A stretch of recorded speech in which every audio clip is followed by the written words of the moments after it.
Hello and welcome back to the Remote CEO podcast. Today I am joined by Hannah Whitfield, who is a creative activist passionate about using art and self-expression to advocate for mental health, neurodivergence and social justice. Hannah is the host of the No Longer Legally Detained podcast, where she shares her journey of overcoming trauma and using creativity to fuel charge, all whilst aiming to create a world of true inclusivity and support for those whose voices are most unheard. As you probably know, mental health is a hot topic for me and very close to my heart as well. So I'm very excited to have this conversation with Hannah today to share some practical advice around prioritising mental health whilst running a business. So welcome, Hannah. Thank you so much for joining me. I've heard a bit about your personal story from your website and I found it very inspirational to read, but do you want to share it in a little bit more detail? So hello, thank you for having me. My name's Hannah and I am a creative activist. If I was going to label it, it's one of those things I think is you go through when you choose I kind of fell into this career, and it was when people ask me what do you do, I was I don't really know what to call it, so I kind of labeled it creative activism. It probably is actually a term already, but I like to think that it's a quite an innovative career. But yeah, so I'm currently living in North London. I actually moved down here not too long ago, only about 6 months ago, and I've had quite a tricky journey, quite a challenging kind of journey in life, but it's one that really pushes me and inspires me to make change and be part of creating a better and more equal and fair world. I am currently at uni at the same time, so I'm a mature student, which is hilarious at 24 that you're counted as a mature student. But I had to leave school when I was 16 and due to my mental health, and I spent 5 years in and out of psychiatric inpatient units before I was diagnosed as autistic. And then when I was kind of first diagnosed as autistic, I actually was a bit I don't really relate to this. I don't feel like I am autistic. My sibling, who was assigned male at birth, was diagnosed much younger because that kind of classic male presentation, and therefore that's what I kind of thought of. I had my own internalized ableism and internalized misconceptions of what being autistic meant. And so when I was first diagnosed, I was a bit I don't really sure is this me. I actually then went to a few kind of autism groups, and again still felt like I just didn't fit in, and kind of my mental health was still kind of really struggling because I just hadn't found any sense of belonging or identity. It was only kind of as we went through and I actually got a purpose, and that's something I'm sure we'll talk about later on, really helped in my kind of mental health recovery. And then I was diagnosed with ADHD and I started medication, and I know obviously that can be a quite a controversial topic, and obviously it's very personal and individual to each person. But for me, the medication was life-saving. It really did absolutely change my life. It was literally I was ripped open, and I could see inside myself and be able to be so honest and so I can't even think of the word when you can just really analyze yourself, I guess. And it was just through that that I could just suddenly go, oh my, see my flaws, but not in a way that in the past would have been so detrimental that I was oh my gosh, I can't be alive because I'm such a bad human being. It was oh, I could use them and then learn who I was and how my brain worked. And obviously, nothing ever happens overnight, but the progress that I made in the past year and a half since being on that medication is hugely different to where I was. And I get to now combine my two favorite things of all things creative. I am the classic ADHD having so many hobbies, it's a bit much, but also the activism, which is what I started in 2020, and again was such a massive reason why I was able to recover. And yeah, now I get to kind of do lots of crazy things that I never have thought I'd have been able to do. I'm becoming a person that hopefully the little version of me kind of needed, and also the little version of me would never have imagined was possible. And I think that's something that I'm so passionate about, with authenticity and being who you are, and the fact that just because you're one person kind of growing up doesn't mean that you're defined by that forever. Absolutely. I mean, actually, I think we're constantly changing. If there's anything that's constant in life, it is change, right? And I say that all the time. But actually, we're never really one version of ourselves. We're constantly evolving. And I love what you said there, that, the medication allowed you to see more clearly, inside of you, and understand yourself better and gain that self-awareness. Because actually, without that self-awareness, which if you aren't on medication, if you're if your brain is neurodivergent and you're unable to quite identify exactly what the issues are that you're having, that can be really confusing and confronting, and you don't really understand what's going on. So just going back to what you said, like around medication being controversial, I think everyone just needs to do what they need to do. Like if that's something that's helping you, then that's great. Like you need to utilize that, right? Like everyone's going to have different opinions on that, but I think everyone should go off of what makes them feel the best. So individual. You can't, like, I think something I talk a lot about when it comes to like diagnosis and stuff, and that thing of like it's so intersectional, and actually we all, you know, that's whether that's a diagnosis or whether that's any kind of part of life. Although I'm a really passionate advocate for peer support and like peer mentorship, and I do think that is such a massive kind of thing that needs to be like done and spoken about more. I think that it's not about what necessarily people do, it's about like that essence behind it, and actually that, you know, everyone's experiences are vastly different, and we come from all the factors of our lives and like our genetic makeup and like whatever feed into who we are as a person. So therefore no one thing's going to work for everybody. But I do think that, you know, hearing different ideas is so important, because then you can hear them and then apply them in your own way to yourself and trial and error. And I think that that's like such a important like thing. But also, you know, it's that thing of we are all different, and like just because something works for me doesn't mean it's going to work for somebody else, and that's okay. Neither of us are invalid in either way of like, it's just about learning like what works for you, and like taking kind of, it's a bit like I'm a performing arts student, and so like it's a bit like with acting technique. Like I feel like how I've kind of like developed my acting technique is by like taking all these different techniques from different people and different practitioners, and then applying it to making my own technique, which is the one that works for me because I am me. And I think that's kind of something how I take in like lots of aspects of life. For sure. Like, going back to specifically focus for mental health, like there is no one way or right way to hit, like to help yourself or heal yourself, whatever terminology you want to use. Like there's no one size fits all approach to it. Like everyone's got different challenges, and everyone is going to have different solutions for those challenges. So I think it's really important to recognize exactly what you said, like not what works for you, what works for me is going to work for absolutely everybody. Everyone's going to resonate with different things. Say like understanding what works for other people can give you little snippets of inspiration and expansion into what could be possible for you. So I think that that's really, really amazing that you're able to kind of advocate for that peer support. And I read on your website that you felt quite let down and failed by the system, that because they didn't recognize your neurodivergence like earlier on in your life. Like how, when you finally received that diagnosis, when you were looking back on everything, like obviously you understood a lot more, but like what was that feeling like to understand like, well, I could have received this support, this medication way earlier on, and you wouldn't have had to experience some of the things that you experienced?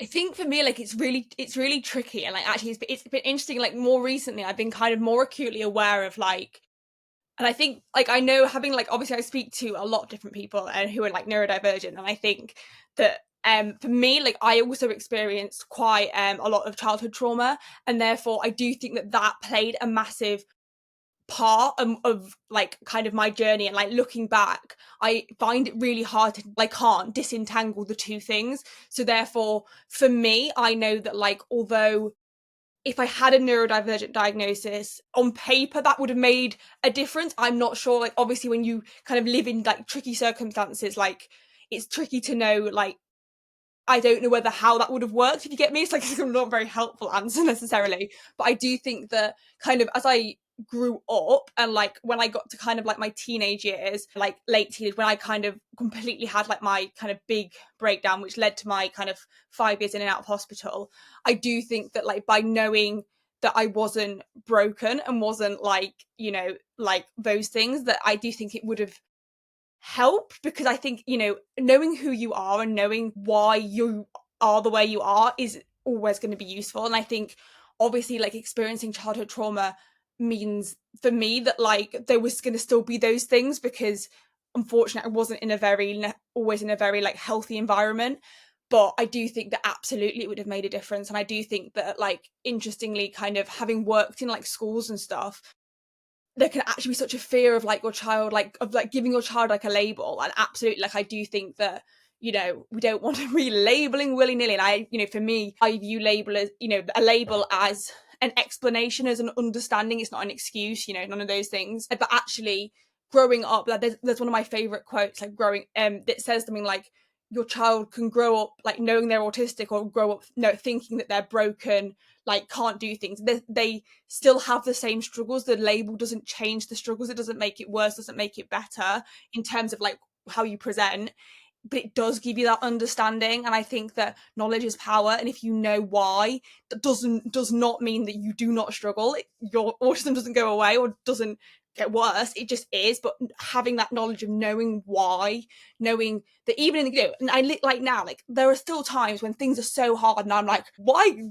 this? But even in those moments, like afterwards, I can reflect and go, you are autistic, and that's why that has been hard. Or you ADHD, that is why you cannot organize yourself for like nothing. And although it's still just as annoying in the moment, you can look back and go, right, well, come on, like, you know that is the thing. And then you can kind of, it is an explanation to yourself. And I think that like the statistics of like neurodivergent people and like kind of how the impact on their mental health, and just like I don't know the statistic off by heart, but it's like how many negative like words a young person with ADHD has heard before the age of like 10 is just like feral. And then people wonder why, like when you get to 16, like early like young adulthood, why the mental health statistics are so bad. But if you've only ever been told really negative things, what do you expect? Like it's that thing of like it is that thing of like knowledge. I do think like my mum says it, like knowledge is power. Like when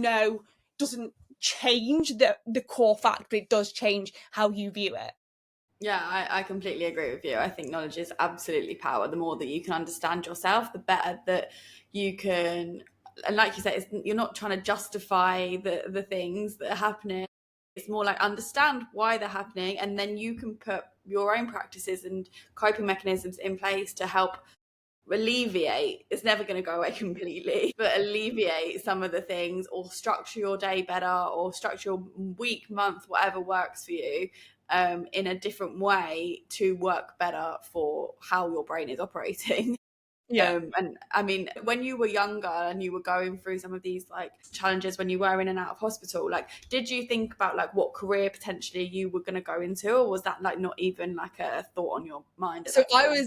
I am the classic, academic burnout. I was a perfectionist and a very much like binary view of like what success was and what academics like would the be all and end all. Like I like at GCSE I took triple science, I did 11 GCSEs.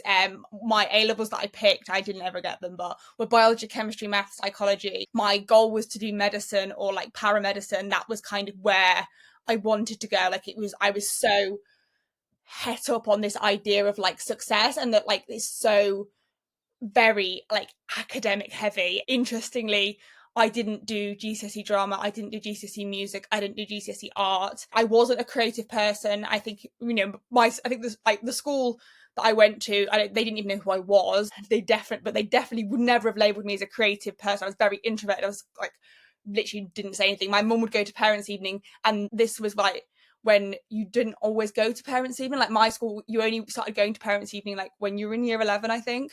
So my mum would go and they would literally be looking at her and she'd be like, Hannah Whitfield. And they'd be like, yeah, she's good. I have no idea who I was, like literally nothing, which is kind of complete opposite of when I kind of had my breakdown at 16, and where I was like in school was literally like lost a plot basically in my year, my first like beginning of my year of my A levels, and kind of it all went to pot. And during my kind of initially I was in CAMS for the first year. I spent a year in camp, four different CAMS units. And within when you're in like adolescent hospital, like they tried to keep up with your education. So they did try to like and I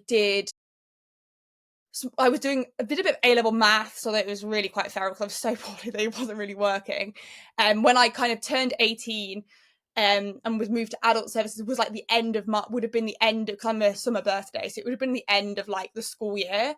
And all of my peers obviously like got their A-level results and like were going off to uni. And I was like, I'm going to start college and do access to healthcare. And I started that access to healthcare, I would say like I think for 5 years, pretty much like every September I would start like, no, I'm going to do it. I would literally, sometimes wouldn't even get to the first day of college. Sometimes I would like do a week and then like drop out, still in and out of hospital.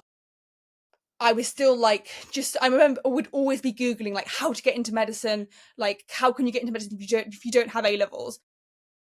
When in 2020, I started my activism like work, but I also got a job at my mum's school, and I started working as a teaching assistant and then as a specialist teaching assistant, and I did my level 3 TA qualification. And still, though, the goal was some kind of healthcare career.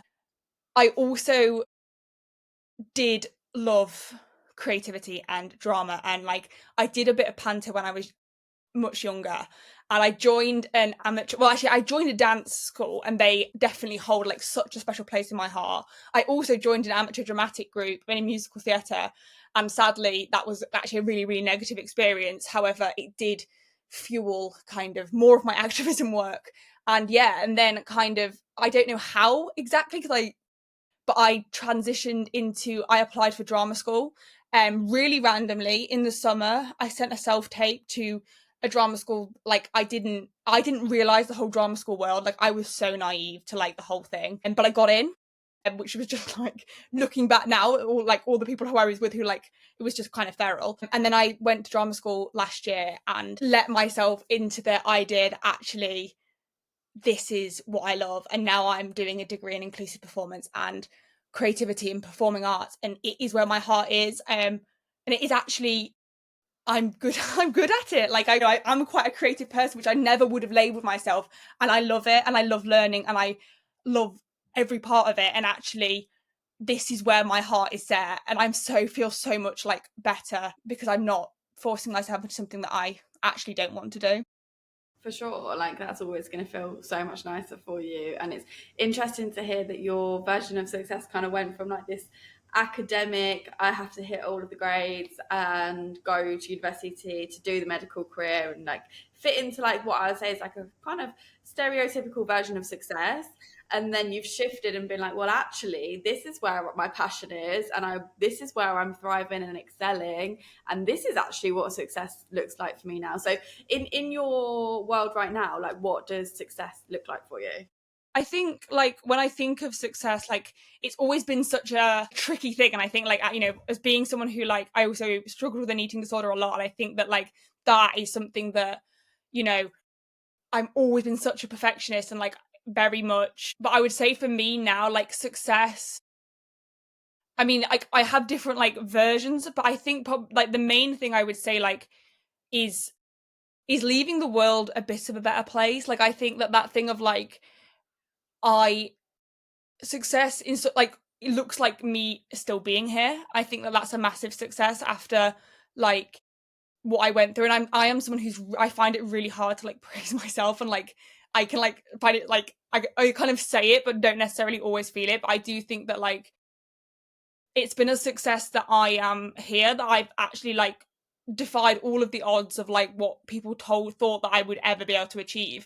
And I think like now I look at success as being not being happy, because I do have like a whole, but that thing of like being able to ride the wave of life and it be tolerable. And I think that although that sounds like a really bizarre, like that's quite a low bar, but actually I believe that like, cause I think, and that is that like autistic thing of like black and white thinking and people being like, getting happiness. And obviously like they say that, it's a journey, not a destination.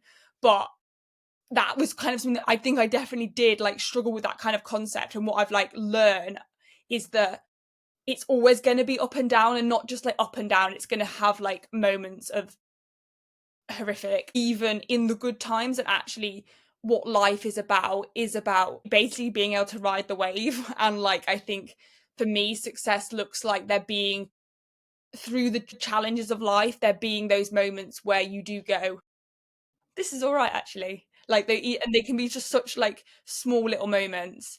And even I view those probably actually as even bigger successes than the kind of like opportunities that I get, which are amazing. And like obviously that is great, and I do love that. And I like, love when I get to be on stage, or when I get to do a talk, or when I get to go somewhere, like that's so cool. But actually the success for me is that moment of where like I actually think life's worth living. And that kind of sounds really like, but I do think that thing of like, when we are like in that like societal like pressure to like success has to be all those big things, but actually the moments that I've probably felt the most like genuinely like as close to happy as probably I've ever felt is like those quiet moments, or like with a friend, or just like chatting and just like, you know, or doing my, you know, bullet journal and listening to like my favorite musical theatre song. And like those are when I think actually the, you know, the Hannah who was stuck in horrible places when she was little and like was so scared, or the Hannah who was in hospital and who genuinely spent every waking moment trying to either lose weight or to try and end her life. Like she could see now that actually, no, it's not perfect, but she's able to do all of these amazing things. And actually, you know, those are the moments of success. So I think that's, for me, like that is kind of probably a really like roundabout answer. No, I think that's beautiful to say that, because actually we consider as a society success to be combined with material objects, or like, I don't know, the guy that's got the Ferrari, the one that's got the beautiful big house. Like they're the things that like our society, movies, TV shows have taught us are what success looks like. But actually, and I've realized this through my own personal journey as well, the success that you have is actually just waking up feeling fucking happy, or like finding moments of happiness during your day, or feeling peace and calm even in like a chaotic environment. Because we can, yeah, we can all create that if we really want to. We can all actually create that wealth, that success, that version of success, that material version of success for ourselves. But not many people can create that like calm in the chaos in their minds, I believe. It's all like going back to what you said earlier, like it all really does start with that self-awareness, that understanding, and being able to understand why you're experiencing the things that you're experiencing, and then shifting your habits, your behaviors, all of the beliefs that you have about yourself into something that feels more positive. And I had a very similar experience actually. Like I have a very, very busy brain, like I always have done my whole life. It's been like a million and one thoughts going around at any moment in time. A couple of years ago, I now live in Thailand, but a couple of years ago I was in Thailand, and I went to a Muay Thai camp. And for the first time, I was in such a structured, regimented routine that I hadn't really had ever before in my life, other than when I was at school. And I felt so good about myself. I was working out twice a day. I was doing work in between. I remember my brain just suddenly switched off, and I was like, "Is what? What is this?" I've never experienced this peace, this quiet. And I remember really thinking, going back to what you said about like just finding those like really small, joyful moments, being like, "Oh, it's actually okay." I remember that was one of the first times. This is only 2 years ago. I was 31. Like it's actually quite late into my life to be thinking like that, like for the first moment. And I was like, wow, this is what a quiet brain feels like. That is amazing. That is actually a version of success. I've created that for myself from this routine I've been able to build. So I completely get that. And I think everything that I now do with my business is to help people create a business that works for them, because a lot of people create businesses just to have that material version of success. And there's nothing wrong with that. Like you can aim for that, but equally, don't you want to go out and enjoy your life? Don't you want to be happy whilst you're doing the thing? So I think in itself that those moments are actually what I would describe as freedom, because you are free from like that chaotic spiral of thoughts that you've got going on in your head. Even if you just have like little glimmers in the day, little glimmers in your week, you are experiencing a level of freedom that maybe somebody else cannot achieve. So I think that's a really nice way to describe it. I love it. And I think we have so much input, and that is something that like I was speaking to, like, and I think that is that thing of like we do live in a time where like we do have so much input, and that's, you know, not to like sound like a grandma and be like, but it is true, and like we humans aren't made to have that much input. And I think like having those moments of like being able to stop really do allow you to like reflect and come back. And I think like looking about that thing about success, like it just that kind of triggered in my brain, like I think for me, a sign of success, a really big thing that like I still work towards is that I think that kind of feeling of belonging. And I think that's something that's so like important. And I do think that like that is, and that's those moments of when I look and like I felt the happiest have been those moments where I feel like I really belong. And I think that like when we think about like mental well-being and all of that stuff, like absolutely, like, you know, we can all say that we all know that like money does bring a certain level of like happiness, because absolutely like we live in a really tricky financial time, you know, and I'm like it's very very challenging. And so absolutely like, you know, no one's going to sit here and say like, oh, you know, it does absolutely give you a certain level. But I do think, you know, a really big marker like of success should be looking at that like belonging and feeling like you have somewhere, and that doesn't, and that is something that like isn't financially like something that you can like compare with. It's like that feeling of belonging, whether that be with family, friends, a group, work, whatever it is, that place where you just feel kind of safe. I think that's such an important like thing to work towards, because actually, you know, and that will change, and that won't necessarily be the same place all of your life, because as you grow and as other people grow, you will grow in different directions. But like having those places, I think, is something that like I've learned is so important. Yeah, 100 million% agree with everything you said. Earlier on, you mentioned some of the opportunities that have come out of the back of like the work that you've been doing, things that you speak about. So can you tell us a little bit more about the projects that you've been working on? Yeah, so it's such a bizarre thing. Like I'm in a career like I never thought I would be in, and obviously like I'm still at uni, so I'm kind of still studying, so I'm not like working full time. And I've no idea like where I'm going to ultimately end up. But I kind of started in 2020. I joined Mind, the charity in the UK, on their Youth Voice Advisory panel for their 2021 to 2024 strategy.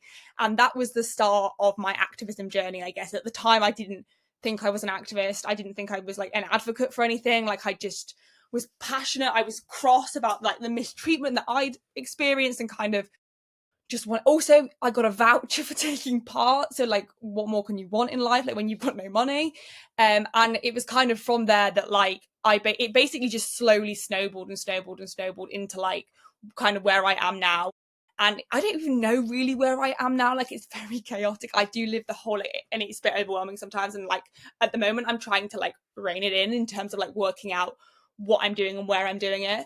But I've since worked with over 25 organisations in the UK in relation to like mental health, neurodivergence, social justice, all of social action.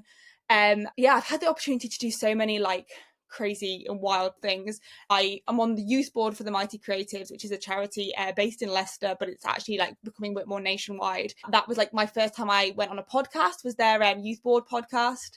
We did a event for young people in like creative careers. I've got my own podcast, and my kind of, that is like a metaphor from when I was in hospital. I really like wanted to start a blog, but I didn't really know what to call it. And I was actually on a psychiatric intensive care unit up north, and I was like telling this other patient, and she was really poorly as well. I was obviously really poorly. Like, we were on a PQ, and the only name I could think of was legally detained, because obviously we were both sectioned at the time.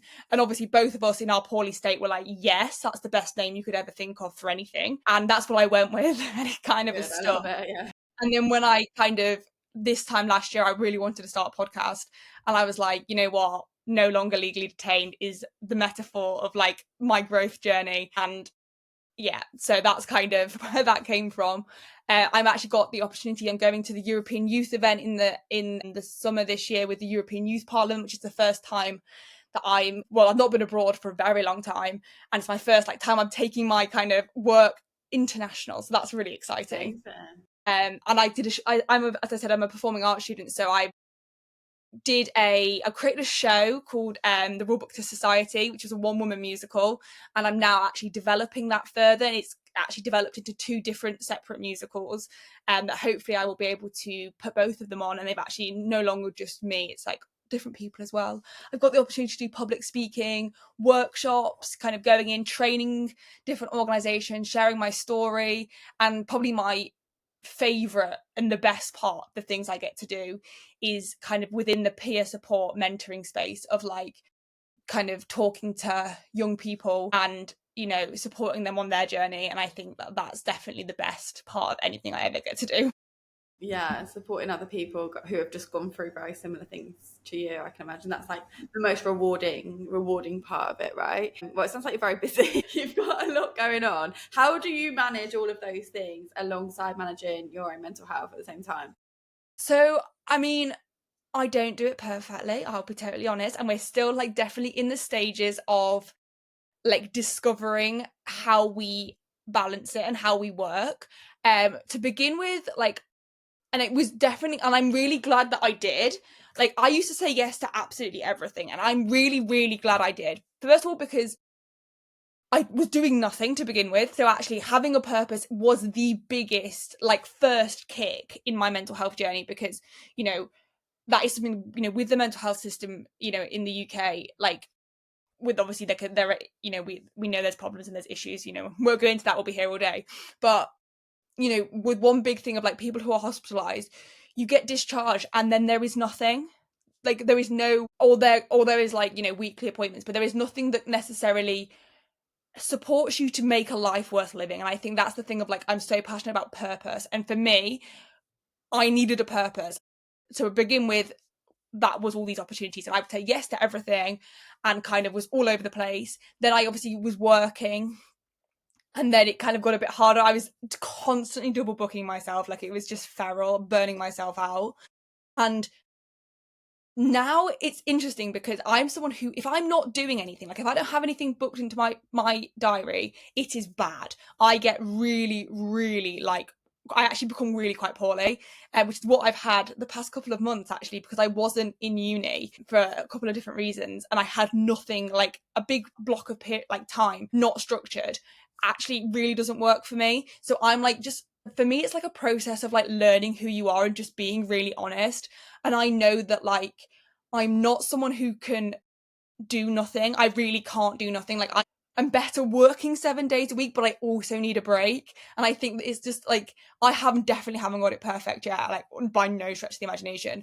But I do think that it's just about like being able to be really honest and like not be influenced by what other people are telling you. And I think there's a lot of things of like people are used to tell me like, you need to stop, you need to slow down. And I would be like, get really frustrated, but not be able to articulate to them why that was so frustrating. And absolutely, you can't work and you shouldn't work 24/7. Like, that is not a healthy relationship. But it's about making whatever works for you. And like for me with my ADHD brain, what a normal kind of work-life balance might look like isn't actually what works for me. But I then equally still need to make sure that I'm like looking after myself. And I think what I'm like learning is kind of what things actually refill my battery.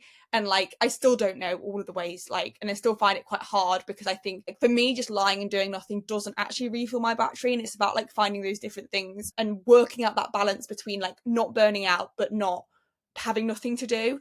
But now I am so much better at saying no. I say no quite a lot actually now, which was like something that I never thought I'd be able to do. But I think that because I said yes at the beginning, it was important because it let me try lots of different things. And I think that is something that, like, as young people, when we like leave school, we've only ever like done one thing, and actually it's by trying so many different things that you learn, oh, I really like that, or I like that aspect of that, but actually I really hate that. Obviously, you mentioned that you set yourself really solid boundaries now, which is amazing. I didn't learn how to set boundaries till I was 30 years old. So it's amazing that you're 24 and you've got all of these boundaries in place. I love that for you, because that's going to make your life so much easier. And it's tricky. Don't get me wrong, like, it is so hard, and like, you have to be, and like, I still definitely haven't got it like all the time, and I definitely sometimes, but like, it's that thing of like saying no to people and like just being like, actually, and like for so long I was always the first person to reply. I would always like insist, but then actually, like, first of all, like, other people don't necessarily do that, and actually I was making myself like quite like stressed and unwell. And although like the thought of like being in trouble is like my biggest fear, like, really. And like, you know, it is interesting how like the amount of people who, you know, you'll say things like, they'll be like, oh my gosh, you need to have a break, you need to have a break, and then when you have a break and they're like, why didn't you reply? And you think, sorry, like, sorry. But like, you have to learn but to sit with that and be able to be like, you know what, actually, like, in with all respect, I am allowed to have a break, and therefore actually, you know, and those things. And like, although it does lead to some uncomfortable conversations sometimes, on the whole, people are really supportive. And like, when they realize that, like, and you know, I think that thing of like, we're all just busy, and like sometimes, you know, an email can be sent and then people don't actually think like what they've said. But I would say that like, I'm definitely still working on like exactly what kind of, and that's kind of something that I'm going to be like doing more of on my like socials and stuff, like how I'm going to do it. But like, I do have the Finch app, which, bizarre, like, that really has made a massive difference. And I was always like, oh, I would never get it. Like, I then got a free trial and I tried it, and it was like, oh yeah, it's good, but like, I'm not going to pay for it. And then I like was in such a slump, and I did get it, and actually like, it has just helped with some of those bare like minimum tasks. And I think that like, being neurodivergent, for me, like, just that living daily is such like a massive like spoon taker that actually that's before you add in all of those other things. And I think it is just that, like, for me, being like really mindful and aware, and also having those breaks. Like last week I did just take a break, and I actually like went and we actually went away and was lucky to be able to like go have a couple of days away and like literally turn off, switch off, and like that did definitely help. I'm actually now having counselling again, which I like had never worked for me, and I was under mental health services for 10 years, but actually like a very different approach that I'm taking this time. And I think that like, because I am so self-aware, like that has definitely helped, like, within that of like just a place just to dump. I do a lot of journaling and like bullet journaling, junk journaling, like art journaling, all of that kind of thing of like just being able to like creative outlets. And I think like something that I'm really like recently trying, which aka like yesterday, is I've always like been quite fearful and like away from like AI and like that kind of thing, but I put in a lot of like my to-do list and like my thing, and like that actually having chat GPT untangle my brain for me and like was actually so helpful. And I was like, you know what, like you can't beat him, join him kind of vibe of like actually there are these tools, and actually, you know what, it's not a sign of weakness to give like you're not giving in. Actually, like I could spend 3 weeks untangling my brain, like which is what I've been trying to do for the past 3 months and not got anywhere, or I could ask an AI bot to untangle it for me. And when I read through it, obviously there were bits that like I was like, yeah, that works.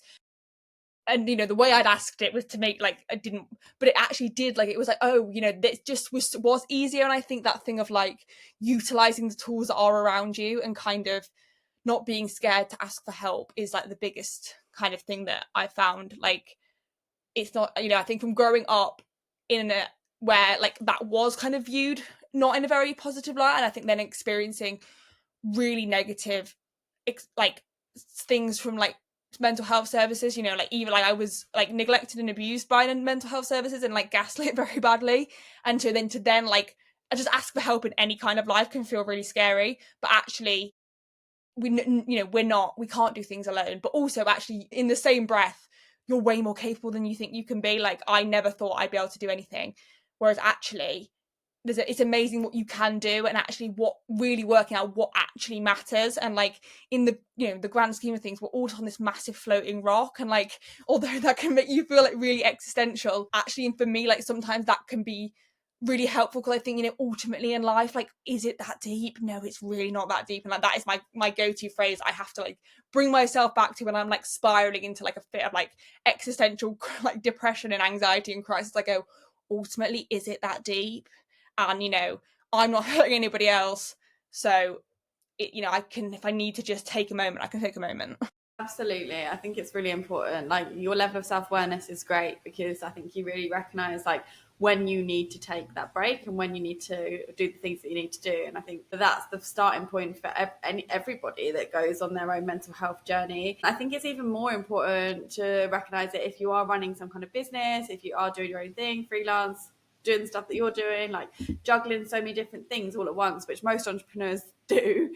I think it's so important to gain that self-awareness at some point and be able to figure out what actually is working for you, because like we said at the beginning, not one way is going to work for everybody. It's going to be very unique to each individual person. But I think it's amazing that you are able to just do that like so unapologetically and just be like, right, this is me, this is how I'm going to show up, this is what I need. And I think more and more people should be like that. It's very authentic. And I think particularly as we move into this more AI driven age, let's say, I think authenticity is going to be what really separates like people from finding a level of success, which is what we spoke about earlier, that's not material and also material at the same time. Because I think people are starting to read through anything that isn't authentically human driven, and I think that people like yourself that will go very far because you are just showing up very unapologetically, very authentically, and doing all the things that really work for you. And ultimately that's going to drive a better version of success for you than any other level of success on that societal basis would be for you. 100%. And I think that like this kind of career is perfect for neurodivergent people and people who struggle with their mental health. as long as you're self-aware and like you put your strategies in place, like otherwise you will burn yourself out. But if you are able to like be so self-aware, you can really, like, it is so amazing to have that kind of autonomy. And I think, yeah, it's just about being honest with yourself. Absolutely. And I think that's that level of having that level of self-awareness and being able to cater to your own needs is the ultimate version of freedom. Like I always talk about being free and how like running an online business can generate you that freedom if you allow it to, but it will never give you freedom unless you have that in place as well.